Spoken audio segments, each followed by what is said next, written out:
Amigos, pues cerremos esta serie de comentarios este día. ¿Qué les parece si hablando un poco de los que no fueron, ¿no? Cuando se anunció, por supuesto, el registro de Va por México, pues surgieron muchos nombres que ya anteriormente se habían apuntado, habían levantado la mano para ser ellos, ellas, las candidatas, los candidatos, a pelearle a las corcholatas la posibilidad de acceder a la silla del Águila. ¿Qué tal si hacemos un pequeño recuento en honor al maestro José Agustín, autor de la tragicomedia mexicana, y que estoy seguro que hoy por hoy se volaría la cabeza si tuviera que escribir un volumen más con estos personajes tan sui generis, con estos especímenes, decían por ahí, especímenes, ¿no? De esta fauna política.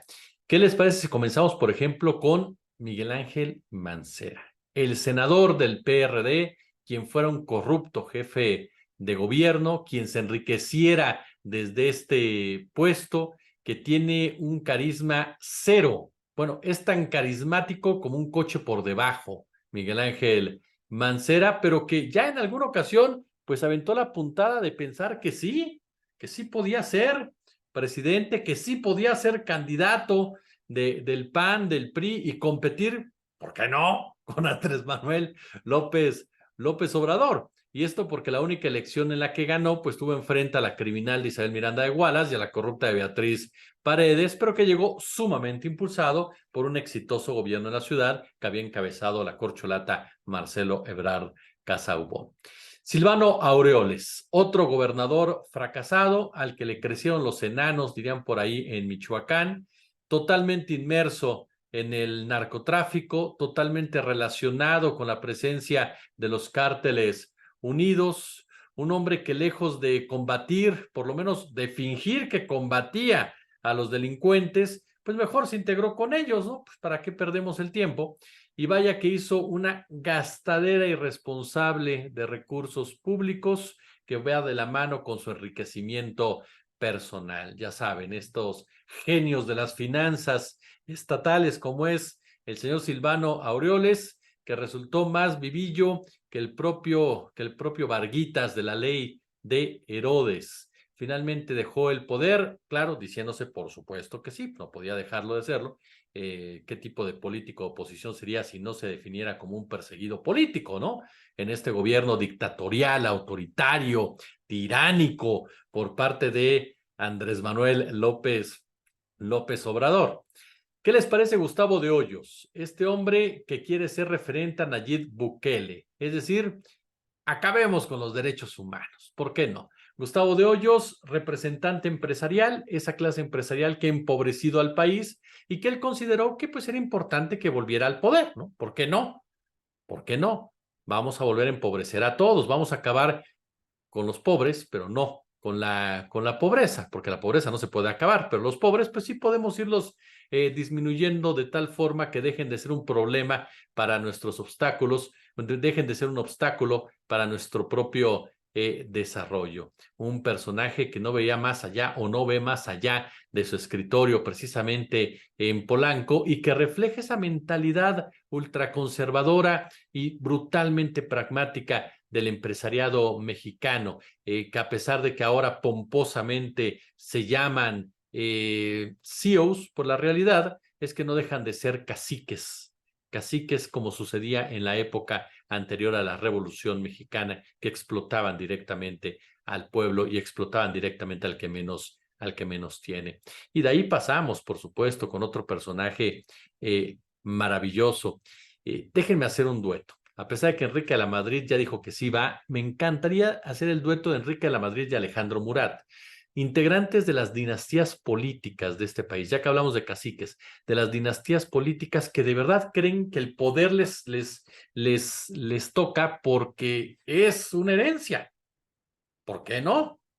Como este espíritu monárquico, ¿no? Ya sea en Oaxaca o ya sea en la Ciudad de México, ellos son herederos porque sus padres, porque sus abuelos se transaron todo lo que tuvieron mientras estuvieron en el poder y por lo tanto, tanto Murat como Enrique de la Madrid nacen en esta cuna de oro con sábanas de seda, y a los 5 años ya saben que les toca el biberón más grande. Dinastías políticas que lo único que han hecho es empobrecer políticamente al país, porque replican constantemente esta forma de gobernar, esta forma de hacer dinero por herencia, no precisamente porque sean los más capacitados, ni mucho menos, a tal grado que ahora tanto Murat como Enrique Lamadrid hablan de combatir la desigualdad, de combatir las asimetrías sociales. Alguien que le diga a Alejandro Murat que fue gobernador de Oaxaca y no hizo absolutamente nada por resolver esto, ¿no?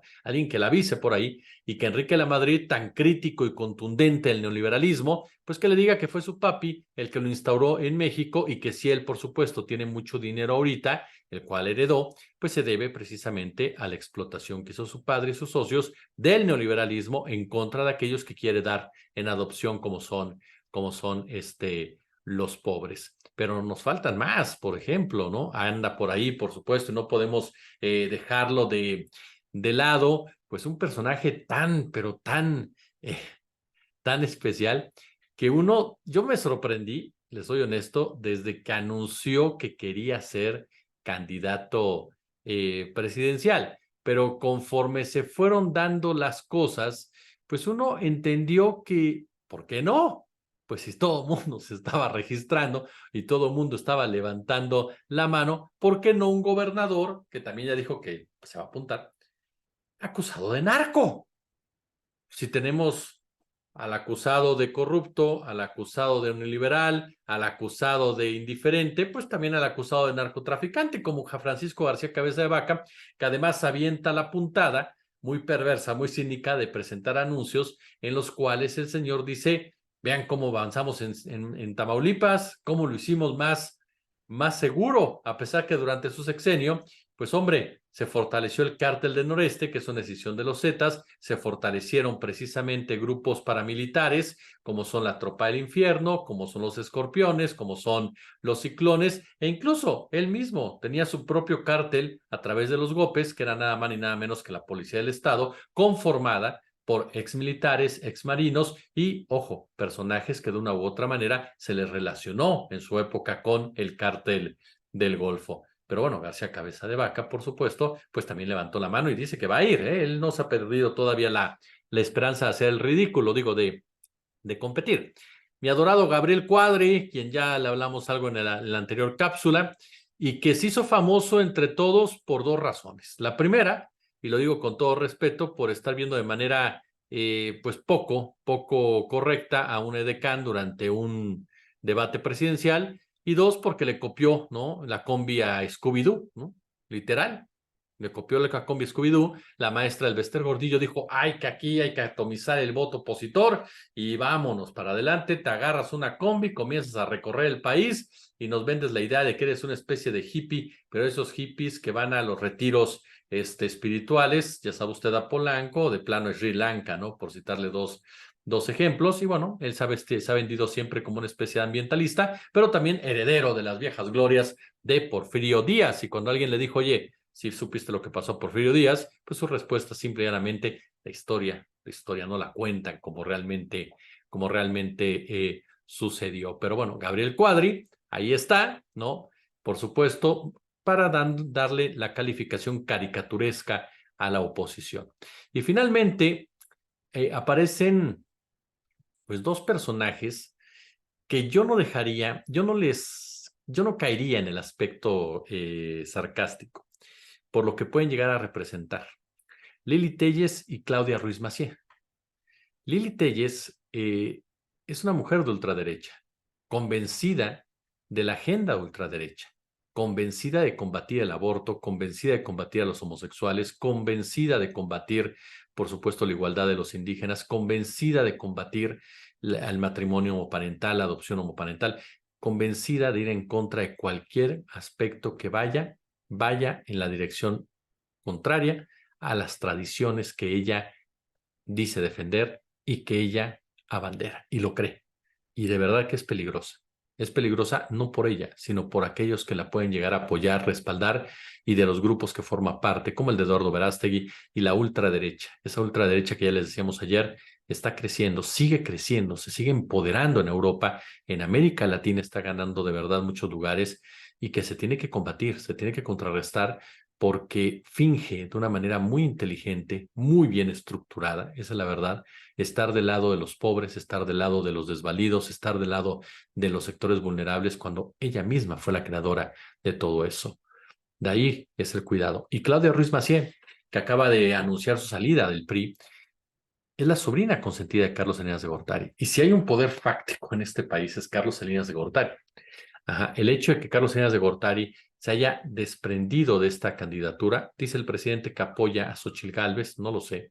Lo que sí puedo garantizar es que el hecho de que Carlos Salinas de Gortari, a través de su sobrina favorita, se haya hecho a un lado, es señal de dos cosas. O efectivamente se tiene ya definido, como bien es el presidente, y aquí sí coincido, al candidato de Va por México, y no había razón de exponer a su sobrina a un proceso tan corrupto, tan ridículo y tampoco transparente, o hablamos de que hay un sector empresarial que va en contra del posible candidato o candidata y que desde ahí lo puede torpedear en muchos sentidos porque considera que no es lo más adecuado y estaría esperando agazapado para poder impulsar a otro candidato o bien a otra candidata.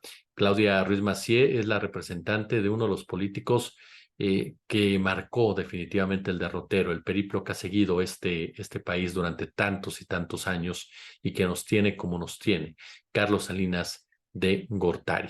Pero bueno, ahí tiene usted algunas. Simplemente quisimos hacer un pequeño repaso de todos aquellos que de una u otra manera han levantado la mano, a pesar de lo ridículos que se pueden llegar a ver, de lo penosos que se pueden llegar a ver, pero sobre todo de lo ambiciosos que demuestran que son. Como siempre, un gusto, como siempre, un placer.